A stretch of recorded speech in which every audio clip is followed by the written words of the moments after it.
There was a man who loved the high life and all the fancy things that came with it. He wanted to be part of the world's elite and would do whatever it takes to fit in. He spent his early years practicing deceit and stealing from others, becoming an expert con artist and master of disguises. The man who called himself Prince Khalid bin Al Saud was not who he said he was. In reality, he was a clever con artist named Anthony Gignac. His story is shrouded in mystery and intrigue, and his ability to deceive others is truly impressive.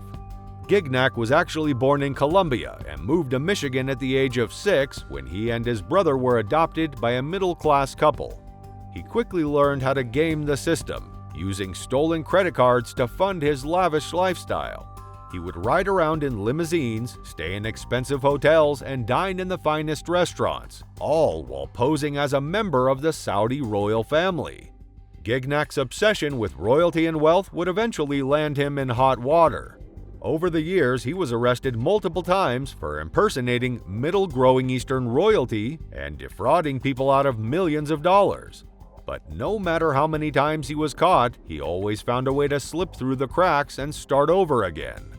By the time he made it to California in the early 90s, he convinced hotel staff to call him Your Highness and promised to pay off his debts with money from his wealthy family. But when the bills came due, he was nowhere to be found, leaving a trail of fraud and deception in his wake. He had successfully convinced people around the world that he was a Saudi prince, Khalid bin Al Saud, with a significant stake in Saudi Aramco, the oil giant controlled by the real Saudi royal family. With his false identity, Gignac managed to dupe investors out of millions of dollars, promising them returns of up to 5 times their initial investment. To build his network of investors, he offered to sell pieces of his fake Saudi Aramco stake at a discount ahead of the company's planned IPO, as well as opportunities to invest in other imaginary businesses, such as a platform for trading jet fuel, a casino in Malta, and an Irish pharmaceutical company.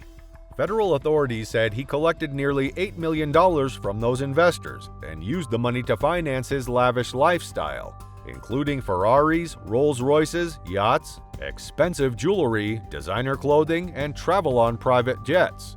He even tricked his investors into giving him extravagant gifts like paintings, jewelry, and memorabilia.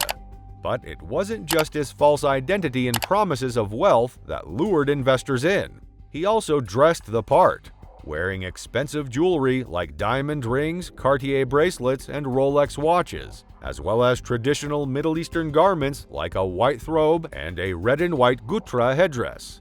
He even bought fake diplomatic license plates for his luxury cars to add to the illusion. Even after being caught numerous times, he continued to con people with even greater intensity. He partnered with a British asset manager named Carl Martin Williamson, who helped him gain access to deep-pocketed investors. Anthony Gignac's reign of deception as Prince Khalid bin Al Saud came to a dramatic end in 2017, thanks in part to a chance encounter with a real estate developer named Jeffrey Soffer. Soffer, who is the husband of model Elle Macpherson, had been trying to sell a luxury apartment in Miami for several years.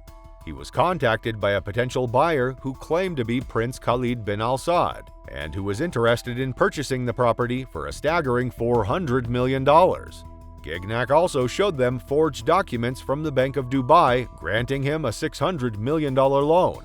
Soffer was initially excited about the prospect of selling to a member of the Saudi royal family, and he went to great lengths to make the deal happen. But Soffer began to have doubts about the buyer's true identity, like he didn't sound like a native Arabic speaker, and was more interested in showing off his wealth than in actually buying the property, as he arrived at the meeting with a large entourage of bodyguards and assistants, and he flaunted his luxurious lifestyle with an array of expensive cars and flashy jewelry. Soffer's suspicions led him to do some digging, and he hired a private security group to investigate their would-be business partner. The investigator soon learned the truth.